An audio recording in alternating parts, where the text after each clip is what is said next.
쌤은 여러분들이 미리 따로 먼저 한번 다 풀어봤다라고 생각을 하고 시작을 하겠습니다. 사실 이 부분은 뭐 그렇게 설명이 막 필요하고 그런 부분은 없기는 한데 네, 그래도 한번 같이 한번 짚어볼게요. 자, 201번 보험의 특성 5가지 쓰래요. 쌤이 해설 정리된 놈을 이렇게 보여드리면서 할게요. 사실 이게 이미 책에 다 있는 내용 그대로 쓴 거라서 뭐 크게 어려울 것은 없을 걸로 생각을 합니다. 자, 201번 보험의 특성 5가지. 예기치 못한 손실의 집단화, 위험 분담, 위험 전가, 실제 손실에 대한 보상, 대수의 법칙. 그래서 답하고 내용들 쓰고 끝 이렇게 쓰는 걸로 이렇게 마무리해 주시면 되겠죠.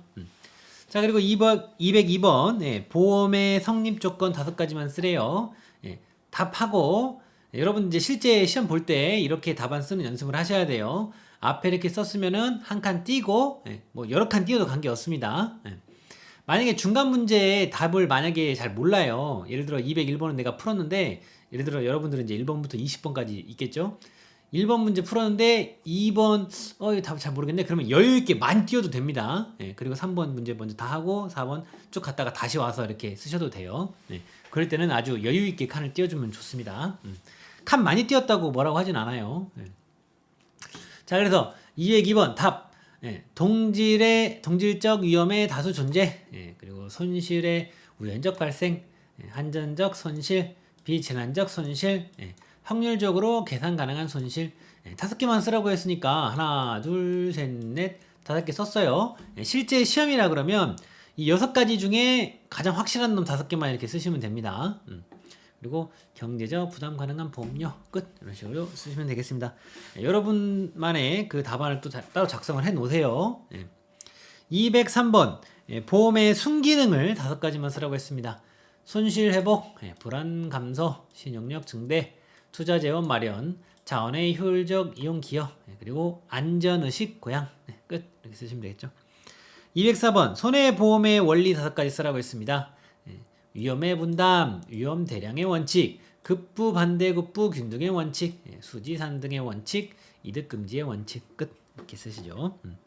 자, 205번은요 물음이 이렇게 나눠져 있어요. 그래서 물음 1을 보게 되면은 수학이나 통계학에서 적용되는 대수의 법칙을 보험에 응용한 원칙이래요. 사실은 여기까지만 읽었어도 이거 위험 대량의 원칙이 사실은 나와야 되는데요, 그죠? 그래서 1호 보험계약은 단체성을 갖게 된대요. 이 원칙은 무엇인가? 위험 대량의 원칙 나옵니다. 물음 2.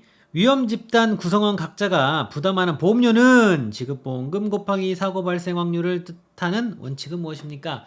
급부 반대급부 균등의 원칙이죠. 자, 물음 3. 아직까지는 이제 이쪽 파트에서는 이런 식으로 시험이 나온 적이 없는 계산 문제가 나왔어요. 제가 이제 신유형으로 예상되는 문제를 그냥 하나 만든 거예요. 자, 그래서 계약자 수가 1000명인 보험에 사고가 50건 발생하고 이에 따른 평균 지급 보험금이 20만 원이라고 할 때 수지상등 원칙에 따르면 해당 보험의 적정 보험료는 얼마인가? 그래서 수지상등 원칙 내용을 보게 되면은 계약자 수 곱하기 보험료는 사고 발생 건수 곱하기 평균 지급 보험금이라고 했잖아요. 그래서 위에서 그 주어진 내용을 하나 그냥 그대로 넣어보세요. 계약자 수 1000명이라고 그랬고 보험사고 50건이고요. 그리고 평균 지급 보험금이 20만 원이래요. 그럼 이 X값이 이거 하나 남죠?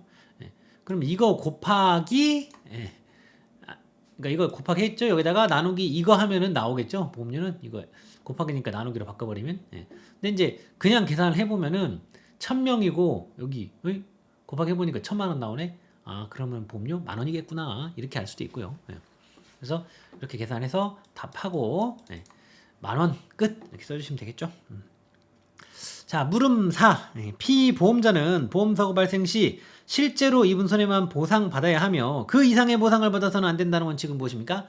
이득 금지의 원칙이죠. 자, 그리고 물음 5.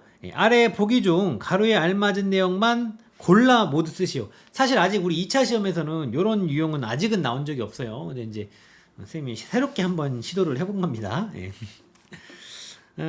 이득금지의 원칙을 실현하기 위한 법적 규제로 가로에 뭐뭐뭐뭐 등에 관한 규정이 있다. 여기에 들어갈 것은 초과보험, 중복보험, 보험자 대위 이거였죠. 자, 206번 문제. 손해보험 계약의 법적 특성을 5가지만 쓰라고 그랬어요. 불효식 낙성 계약성, 유상 계약성, 쌍무 계약성, 상행위성, 부합 계약성, 그리고 최고 선의성, 계속 계약성 이렇게 쓰면 되겠죠. 자, 이어서 207번. 다음은 보험계약의 법적 원칙에 관한 내용이래요. 강물음에 답하랍니다. 물음 1. 실손보상 원칙에 예외를 3가지 쓰라고 그랬어요. 기평가 계약, 대체비용보험, 그리고 생명보험 이렇게 쓰면 되겠죠. 그 항상 여러분들 이제 실제 답안지를 작성을 할 때는 이 답과 끝으로 이렇게 해줘야 돼. 마무리를 해줘야 돼요. 답으로 시작해서 끝으로 마무리하는. 이거 좀 훈련을 이렇게 하셔야 됩니다. 그리고 물음 2. 보험의 목적이 전부 멸실한 경우 보험금액의 전부를 지급한 보험자가 그 보험의 목적에 대한 피보험자의 권리를 취득하는 것을 뭐라고 합니까? 이건 이제 전부 멸실한 경우, 이 경우 이렇게 하는 거기 때문에 잔존물 대위가 되죠. 근데 바로 아래 물음 3번은 이제 제3자가 이렇게 피해 입어가지고 청구권을 이렇게 대위에서 적용하는 거, 그거는 이게 청구권 대위고요. 자, 그럼 이어서 바로 물음 4. 피보험 이익의 원칙의 목적을 3가지 쓰라고 했습니다. 피보험 이익은 도박을 방지하는 데 필수적이다. 피보험 이익은 도덕적 해이를 감소시킨다. 피보험 이익은 결국 계약자의 손실 규모와 같으므로 손실의 크기를 측정하게 해준다. 이 정도 쓰면 되겠죠. 여기 지금 끝이 안 써 있어요. 여러분들 끝 쓰시기 바랍니다. 자, 208번. 가로 안에 알맞은 내용을 이렇게 순서대로 쓰라고 했는데 고지 의무하고 통지 의무에 관한 내용이죠. 그래서 내용을 한번 보게 되면은 보험자는 고지 의무 위반을 사유로 보험 계약을 고지 의무는 한 가지 선택지밖에 없죠. 해지할 수 있을 뿐이라고 그랬어요. 고지는 법률상으로 구두 또는 서면의 방법 등 어느 것으로도 가능하고 명시적이든 묵시적이든 상관없죠. 현실적으로는 표준 약관에 의해 청약서에 기재되는 서면의 방법으로 이루어지고 있는 것이 보통이죠. 고지해야 할 시기는요, 보험계약 체결 당시입니다. 자, 통지 의무로 넘어와가지고요, 계약자 또는 피보험자, 보험 수익자의 고의 또는 중대한 과실로 인하여 사고 발생의 위험이 현저하게 변경 또는 증대한 때에는요, 보험자는 그 사실을 안날로부터 1월 내에 보험료의 증액을 청구하거나 계약을 해지할 수 있죠. 통지 의무의 경우에는 선택지가 하나 더 있다라고 그랬어요. 고지 의무보다. 자, 209번. 다음은 보험증권의 특성에 관한 내용이래요. 가로에 알맞은 내용을 순서대로 쓰시오. 보험증권은요, 보험계약의 성립의 뭐예요? 증거죠. 증거. 증거로서 보험계약이 성립한 때 교부합니다. 보험증권은 그 유가증권이 아니라 단지 증거증권으로서 배서나 인도에 의해 양도된다라고 그랬죠. 자, 문제 210번. 보험증권의 법정 성격 5가지 쓰라고 그랬어요.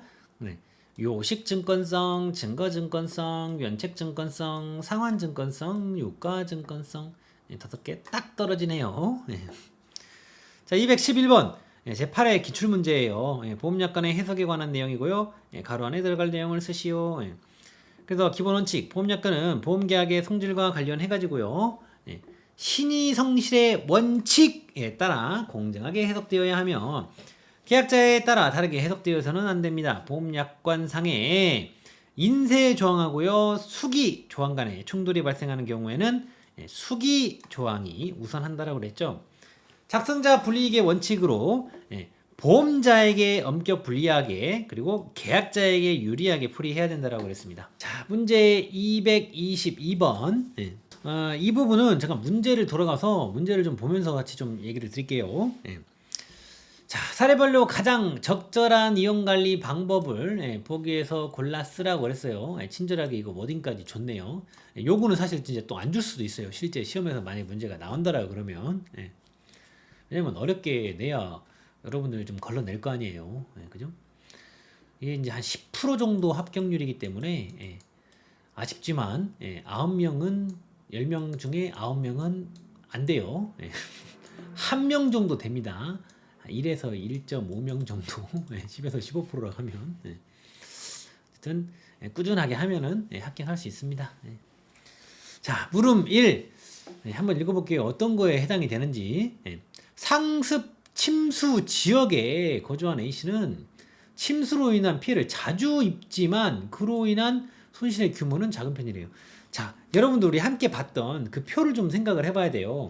빈도와 심도로 이렇게 나눠가지고 어느 짝에 해당하는 것인가를 생각을 해야 되는데, 자, 여기 빈도를 잡아볼게요. 상습 침수 지역, 침수로 인한 피해 자주 입는데요. 빈도가 어떻게 돼요? 빈도 많죠? 그죠?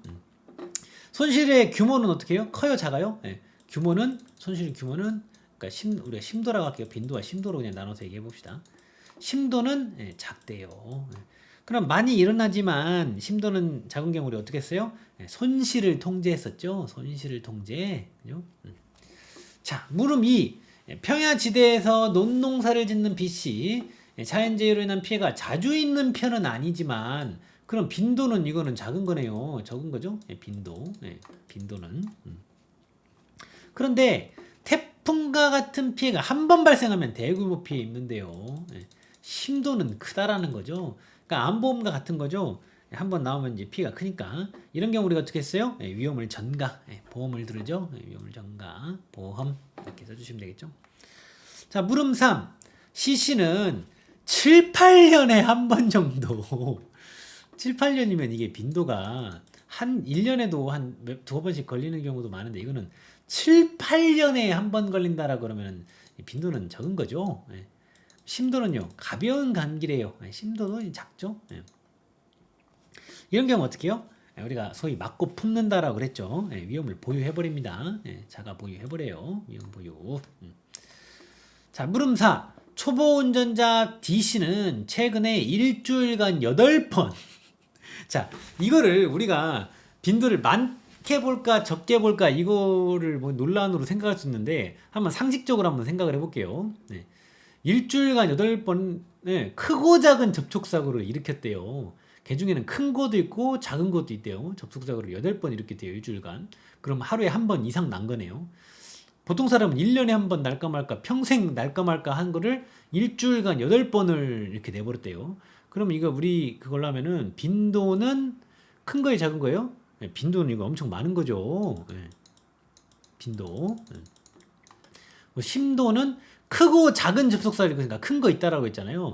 심도는 큰 거예요. 이런 경우 우리가 어떻게 한다라고 했어요? 도망가야죠. 이 사람은 운전하면 안 되죠. 위험 회피 해야 됩니다. 위험 회피. 운전대 잡으면 안 돼요. 그 전에 누구 인생을 조질라고 위험 회피 해야죠. 이런 사람은. 자, 물음 5. 귀농하여 텃밭을 경작하는 이 씨는 언젠가부터 그 하루에도 몇 번씩 야생 멧돼지들이 텃밭을 내려와 텃밭의 작물을 먹어치우고 더 이상 경작할 수 없는 수준으로 해집어 놓고 간대요. 그러면 이제 빈도는 하루에도 몇 번이라고 그랬으니까 빈도는 이렇게 많은 걸로 우리가 알 수가 있고, 경작할 수 없는 수준이라 그러면 이제 심도도 이거 크다라고 생각을 할 수 있는데 아직 조금 애매한 밑에를 좀 더 읽어보세요.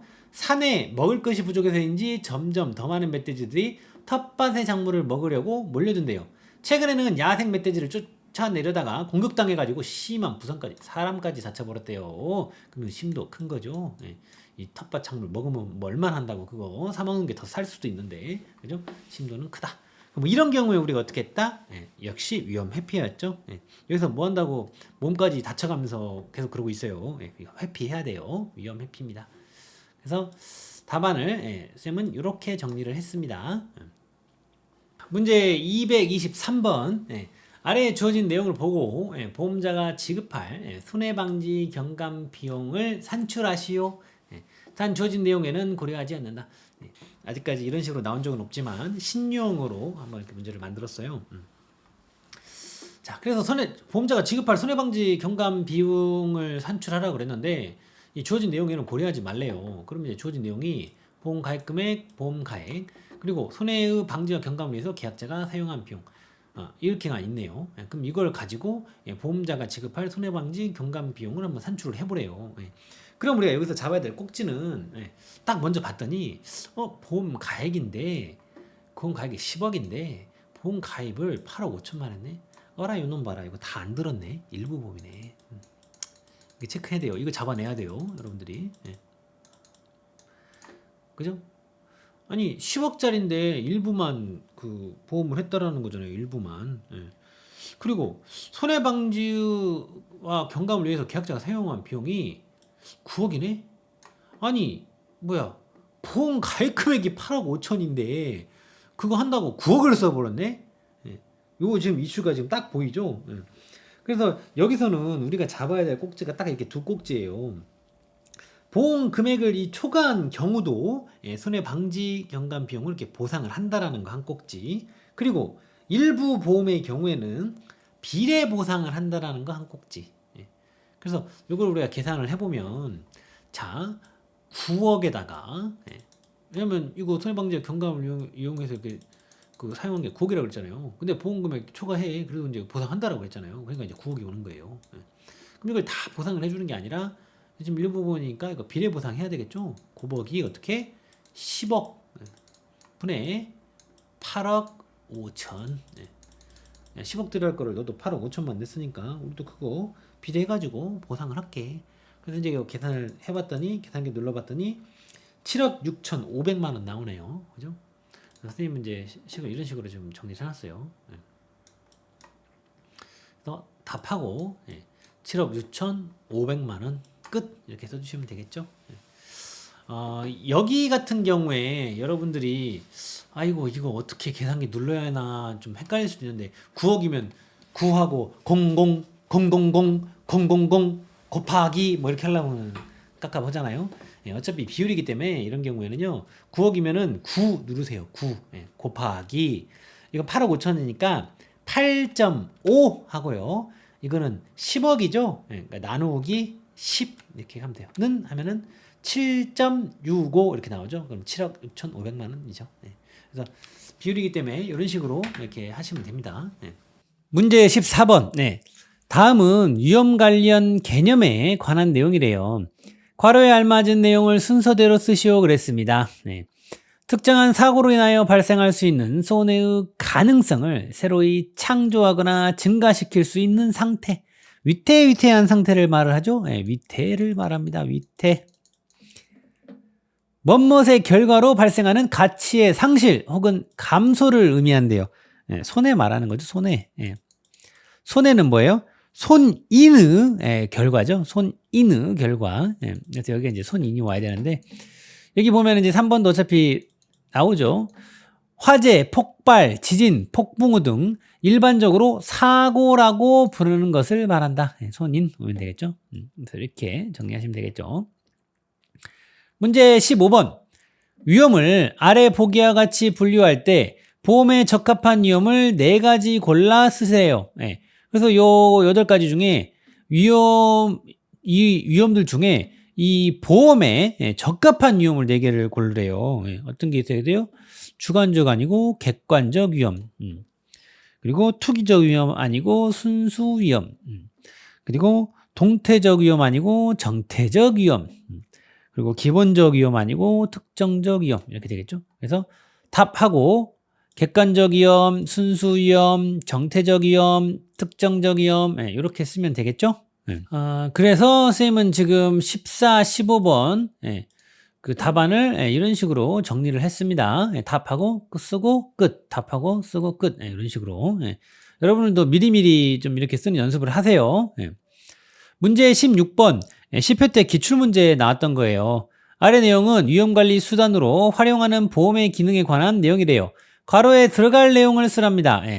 보험제도의 성립을 방해하는 요인으로 보험자가 계약자에 대한 정보를 완전히 파악하지 못하고 계약자는 자신의 정보를 보험자에게 제대로 알려주지 않아 뭐뭇이 발생하면, 정보 비대칭이 발생하면 계약 체결 전에 예측한 위험보다 높은 위험이 가입하여 사고 발생률을 증가시키는 역선택이 발생할 수 있고요.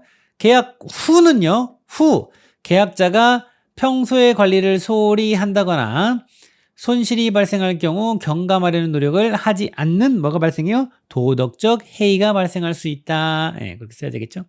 10회 때 이제 나왔던 문제예요. 이렇게.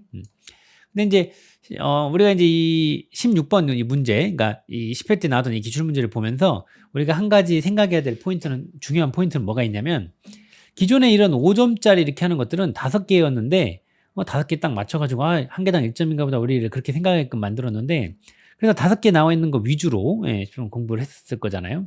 근데 이런 식으로 때에 따라서는 3개도 이렇게 낼 수가 있다. 그러면 뭐 4개짜리 못 내겠어요? 낼 수 있겠죠? 그래서 가로넣기는 어떤 형태로든지 넣을 수 있다. 그거를 우리가 한번 생각을 해야 되는 이제 포인트가 되겠죠. 근데 전통적으로 이제 5개를 내주는 게 조금 더 추세기는 해요. 추세는 아직 살아 있어요. 하지만 이런 식으로 3개짜리도 낼 수 있다라는 걸 보여줬습니다. 문제 17번. 다음은 농업 위험의 유형과 정책 수단에 관한 내용이래요. 아래 괄호에 알맞은 위험의 유형을 순서대로 쓰랍니다. 그렇죠? 여러분들이 외웠던 거 순서대로 그대로 딱 써버리면은 틀려버릴 수가 있어요. 왜냐면 이거 보고 요거 순서 바꿔놔 버렸거든요. 그래서 아싸 나 이거 아는 거야. 순서대로 써버렸으면, 외운 순서대로 써버렸으면 베려버립니다. 요거 보고 맞춰서 써야 돼요. 농업인 안전보험, 뭐 고용인력 중개 지원, 무슨 이런 것들이 들어가죠. 지금 인력, 그죠? 이거는 인적 위험이죠. 인적 위험이요. 인적 위험이라고 써야 될 거고. 환경 보전, 뭐 규제에 관한 비용 분담, 뭐 장려금 지원, 무슨 FTA 피해 보전 직불 제 들어가죠. 제도 위험이죠. 제도 위험. 그러니까 이런 유형에 대해서 해당 그 주 정책을 이렇게 써놓은 거잖아요. 농작물 재보험, 그리고 무슨 재대책, 재지원, 이런 거 이렇게 하는 거네요. 농작물 재보험, 생산 위험이죠. 생산 위험. 생산해서 한 그거에 대해서 위험이 발생하니까 우리를 이거를 농작물 재보험으로 이렇게 도와주는 거잖아요. 뭐 가격 뭐 이런 거 나오네요. 가격 위험. 어렵지 않죠? 그러니까 굳이 그냥 순서대로 막 외우고 그러지 마세요. 딱 맞춰서, 깔을 맞춰서 이렇게 준비를 해야 됩니다. 어려운 내용 아니잖아요. 그래서 선생님은 답안을 이렇게 정리를 하겠습니다. 인적 위험, 제도 위험, 생산 위험, 가격 위험. 끝. 이렇게요. 맞죠? 그래요. 이제 여러분들 시작을 하는 단계인데요. 1차 시험 합격한 거는 뭐 다 합격하는 거예요. 2차 시험이 진짜인데 그걸 이제 시작하는 이 단계에서 제가 제 비밀을 하나 알려드리려고 이 문장을 썼어요. 제가 뭔가 제 입장에서는 되게 대단한 비밀인데 뭔가 좀 제가 원하는 거를, 좀 좋은 거를 이게 제가 얻었던 방법이 딱 이거거든요. 첫째, 할 수 있다고 진심으로 믿기. 이 말이 좀 잘 이해가 안 되는 분들이 사실은 많을 거예요. 나 이거 뭔지 알아. 그런데 진짜 모르는 분들이 많아요. 이게 가장 중요한 과정이거든요. 내 마음속에서, 내 머릿속에서 진심으로 내가 이걸 할 수 있다라고 믿어야 돼요. 내가 손해평가 시험을 합격할 수 있다라고 진짜로 믿어야 돼요. 진짜로. 내가 입으로는 나는 1조 부자야, 나는 손해평가사야 라고 말은 하지만 자기 마음속에서 아닌데 라는 그런 게 조금이라도 있으면 뭐 반복해서 말하는 거, 반복해서 듣는 거, 뭐 반복해서 쓰는 거 아무 효과가 없어요. 오히려 역효과만 납니다. 그래서 이거를 하는 방법이 액션 플랜이 뭐 여러 가지가 있는데 본인에게 맞는 거를 찾아서 하면 돼요. 본인은 쓸 때, 들을 때 뭐 말로 내가 이거 진짜로 이렇게 말했을 때 이렇게 믿어줘. 그럼 그 방법 하면 되는데요. 그렇지 않은 경우들이 사실 많거든요.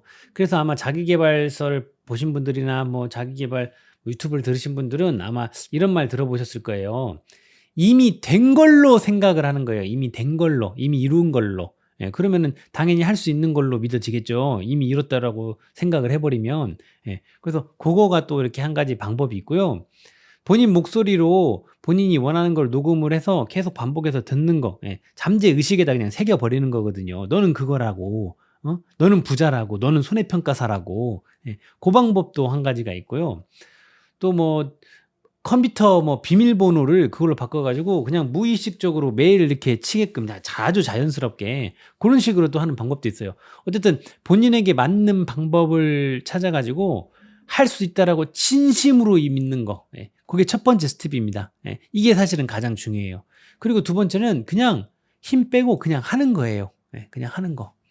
그러니까 우리는 이제 손해평가사 공부를 하니까 요거를 또 예를 들어서 말씀을 드리면은 진심으로 내가 이거를 합격한다라고 할 수 있다라고 이렇게 믿어줬으면은 그다음에는 그냥 힘 빼고 그냥 하는 거예요. 꾸준히. 아, 화이팅! 나 이거 할 수 있어! 부셔버려야지! 오늘 날 새고, 예. 날 새서 공부하고, 내일부터는 피곤해가지고 자고. 예. 이런 게 아니고요. 그냥 잔잔하게 힘 빼고 그냥 하는 거예요. 예. 그러면은 되더라고요. 그러니까, 뭐, 저도 지금까지 뭐, 엄청 대단한 막 성공, 어마어마한 성공을 막 한 건 아니지만, 제가 원하는 걸 하여튼 얻을 때, 예. 하여튼 제가 썼던 방법이거든요. 예, 저만의 비밀인데, 하여튼 부끄럽지만 여러분들에게 공개를 했습니다. 한번 여러분들도 해보세요. 예, 이거 되더라고요. 이렇게 하니까. 예, 그래서 저도 지금 계속해서 쓰고 있는 방법이에요. 예, 그렇습니다. 사설이 길었습니다. 어쨌든 오늘도 여러분들 예, 공부하시느라고 고생들 많으셨고, 예, 그럼 우리는 또 다음 시간에 만나요. 안녕. 3번.